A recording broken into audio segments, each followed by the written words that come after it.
Senator from Wyoming. Well, Mr. President, for families, for healthcare workers, for small businesses, people who are waking up today all across the country asking what's next, I believe that today we can report there is good news. The resolve and the determination of this Senate, working in a bipartisan way and working with the White House, have delivered a rescue plan for the American people and for our American healthcare workers.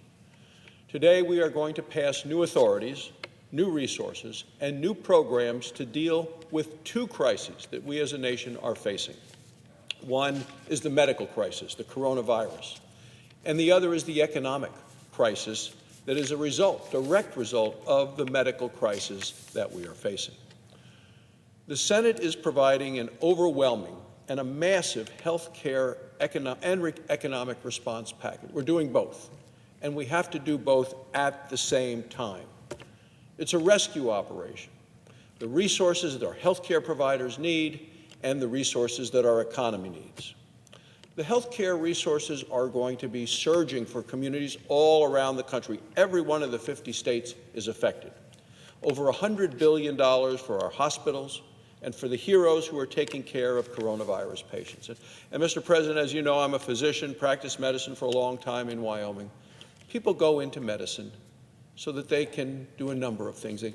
You go into medicine, and what we expect of our health care providers is to save lives, to cure the sick, and to prevent disease. For all of those men and women working in this profession, I will tell you, this will be their finest hour. We're hearing about heroes all over the country, and that's going to continue as long as this crisis is in effect. Because that's what we're asking them to do every day: save lives, heal the sick, and prevent disease. We see that with our public health officers who are out there trying to prevent disease. We see it in the communities, people trying to heal the sick and to save the lives in the hospitals day and night. And what they're asking for us are resources, and that is now going to be provided in the bill that we're going to pass today and will hopefully soon be on the President's desk. So we're also surging dollars to individuals and to families and to businesses and distressed parts of our economy. Direct money, $1,200 per individual, $500 per child.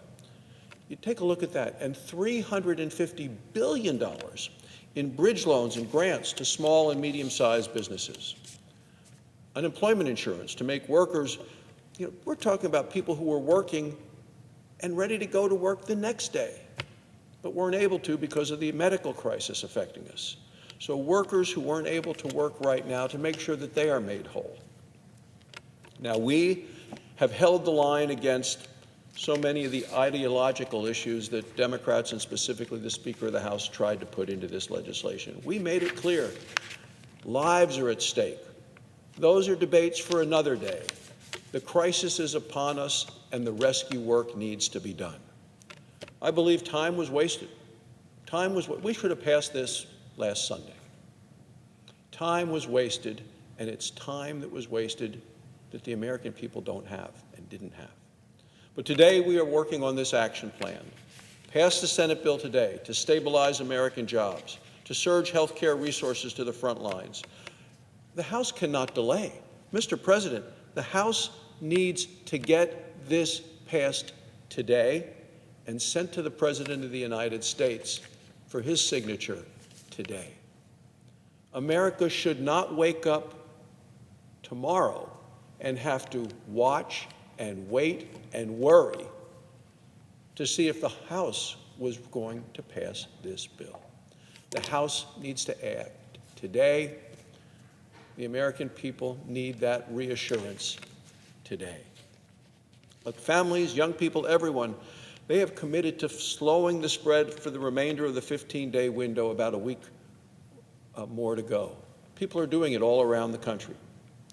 People are going to continue to ramp up manufacturing of medical equipment, masks, ventilators, respirators, tests to save lives. People are going to keep cutting red tape and pressing on scientific and medical breakthroughs for treatment and vaccines. Going forward, and I see that the minority leader on the floor, going forward, we need to take a long, hard look at our supply chain. China has been exposed.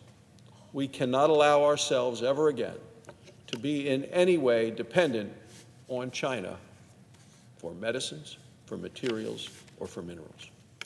Mr. President, my focus, along with what I know is the President's focus, is to bring America back, stronger than ever before. We are a strong and a resilient nation. We will get through this.